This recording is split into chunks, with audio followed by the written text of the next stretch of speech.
I'm going to be playing around with ChatGPT today, and I thought I would take you along for the ride. So let's hop in. Hey everybody, let's jump in and let's talk about ChatGPT. So you may have heard about this really cool AI tool, but you may not have seen much about it. So I wanted to just show you a couple of things and how I'm starting to use it a little bit for different things that I do around the office. And I found it to be really, really handy. It does some really cool stuff. So if you don't know what this is, it is currently a free AI tool that will mostly work with text and things like that. There are several AI tools out there. This is just probably one of the most popular ones. And a lot of times when you log in, you'll see it's busy. So you got to, go in and out, refresh your screen, that sort of thing. But it only took me 2 or 3 minutes before I was able to get in and I'm able to use this one. So the thought process here is that you tell it things and it gives you responses, and you're going to see some of the prompts that I use with it here. But one of the things I want to preface this with is there are a lot of AI tools, not just for text. There's also imaging ones like Midjourney and other really cool tools. So you can use these in conjunction to create some phenomenal things that you would never believe. But for government contractors specifically, I want to hop in here and just play around with some of the prompts so I can show you the power of this thing and how awesome I think it is. All right, so let's get started. I've actually come up with a handful of prompts before we got in here today, just so that I would have stuff and I wouldn't have to waste time typing on all those things. So I want the AI to act as a cybersecurity consulting expert and write me a short article on the top 5 cyber threats facing government contractors. I'll click go and watch this thing just write the article for me. It's pretty wild when you actually look at it. AI used to be something that when people would see it, they'd be like, this really isn't even in the ballpark of correct. But look at this as I'm watching the threats come in here, the top 5 threats that I asked for. I'm like, this is spot on. It's spot on. And that's one of the things that I really, really love about it. And the thing is, if you don't like something it writes, you can ask it to actually rewrite a paragraph or a portion of it. But I actually don't use this to get the exact content that it's doing. I often use it just to get ideas, because as a writer, you're writing all the time. There's a lot of things you're doing, whether it's marketing, whether it's the description of a podcast. It could be just about anything. And a lot of times I just need an idea. And that's what this is doing. It's giving me ideas if I'm going to write this article. And if you are not a writer, if you're not a content creator, this tool is going to be your best friend, because look at this. If you're not a writer, it just gave you an article on the top 5 threats, cyber threats facing government contractors. Now, you can take this and expand on it. You can do whatever you want with it, but now you have something and you can get started. Instead of having to start from scratch, you've got a foundation. Now, one of the key things that you need to understand is that you have to wrap your head around the prompts. So I told it to act as a cybersecurity consulting expert. And it teaches it that, hey, you're going to write this from a perspective of somebody that's an expert, and you're going to write this article about that. There's act as, that's one of the prompts. There's a lot of other ones. We'll go through a couple of quick things here today. But this is just one of the ways that you use it, is through these prompts. Now, I'm going to click back down to the bottom. And I'm going to drop in another one because I thought this was hilarious. I did this one the other day, and you'll see it sort of saves some of them over on the side for you, but I'm going to drop this one in here. I want it to act as a contracting officer and tell me their top 10 pet peeves. So if I was a government contractor and I'm trying to figure out what's annoying to contracting officers, here's a quick way to do it. Like, act as one of these people and tell me what annoys you. And you could do the flip side of this. But look at this. Again, the information that it is spitting out is spot on. These are the things that I tell people all the time. Avoid doing these things. And look at the speed. It's just blowing through these very, very quickly. Now, every now and then it'll hit a glitch, and you've got where it says stop generating, that'll turn into like regenerate or something along those lines, so that it'll start it over again, or you just copy and paste the prompt in there and it'll redo it. That's a really, really quick way to get it going. So in a minute here, when this one's done, I'm going to drop in another prompt here. And but look at that again. They're all really really spot on. So all right, it is time for my next prompt. Oh, it had a little bit more to tell me about it. You gotta love that. So my next prompt is I wanted to give me some social media ideas for a government contractor that sells healthcare staffing with a focus on nursing, but I want statistics and citations this time. And so this is where, again, it'll blow your mind how some of this pops in here. So look, it's quoting the Bureau of Labor and Statistics. It's giving me numbers, so metrics like 1 million nurses by 2022. That's pretty cool. Now, it's giving me the hashtags and everything for my social media. Again, I didn't ask it to do any of that, but it's already doing it, which I think is really, really cool. Now, in a minute here, I'm going to pick one of these. And so it's almost done. But you're going to see what I think is kind of cool, where you can use this in multiple layers. I'm going to pick one. How about, let's pick the last one here.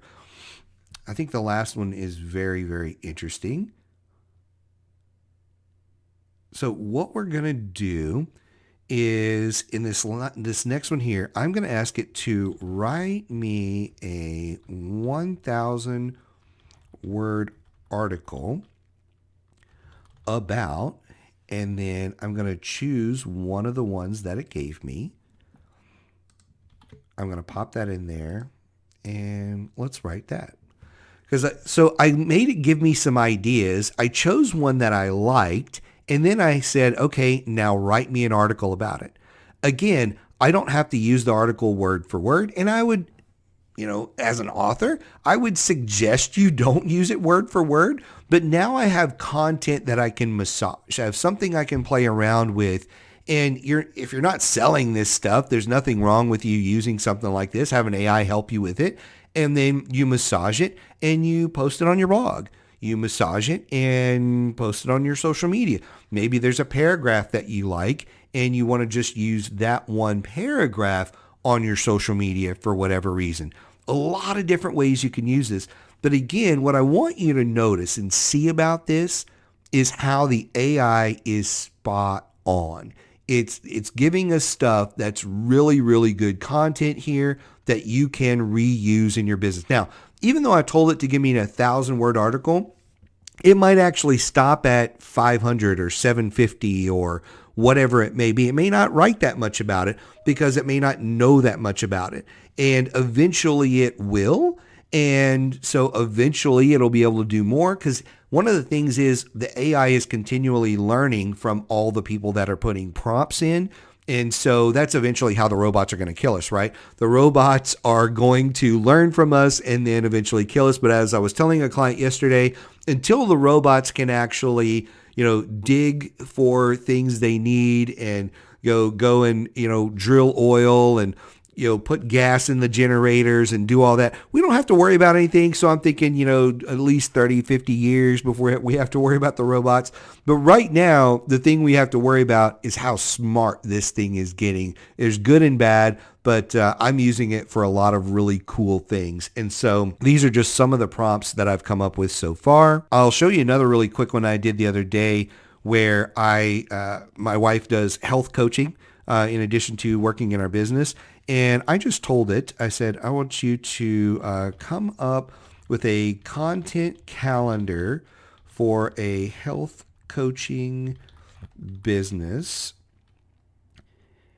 And I want it to have quotes, statistics,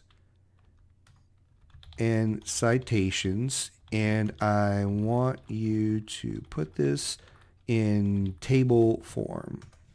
It's thinking. And sometimes if you don't tell it something it doesn't understand it, it'll actually come back and ask you for clarification.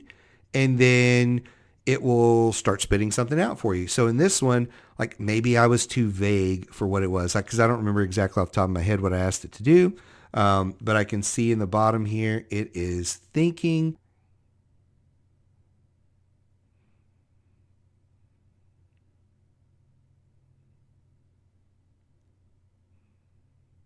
So in this case, it just took a little bit of time for the AI to realize what it wanted to do because I wasn't very clear about exactly what I wanted from it. And so it took a little bit of time, but it figured it out. And so now that it's figured it out, it's actually putting together some pretty cool stuff. And so I don't know, as far as the content calendar, I don't know if it's going to do a year's worth or how much of this stuff it's going to do. But look at this thing go, and it's now in a table form.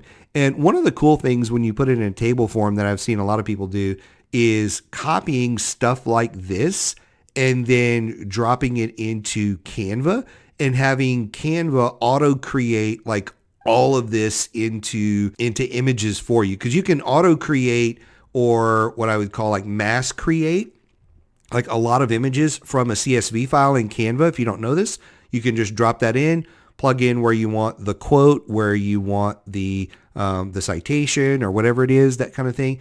And it will literally spit out dozens or hundreds of images for you, like in a blink. It does it super, super fast. The other thing, which I'll probably do another video on this, is if you don't have access to ChatGPT, because they only take every now and then, they have to stop letting people in, so you may not be able to even have access to it. If you don't, Canva actually has a version of AI inside of it that will do this kind of stuff for you.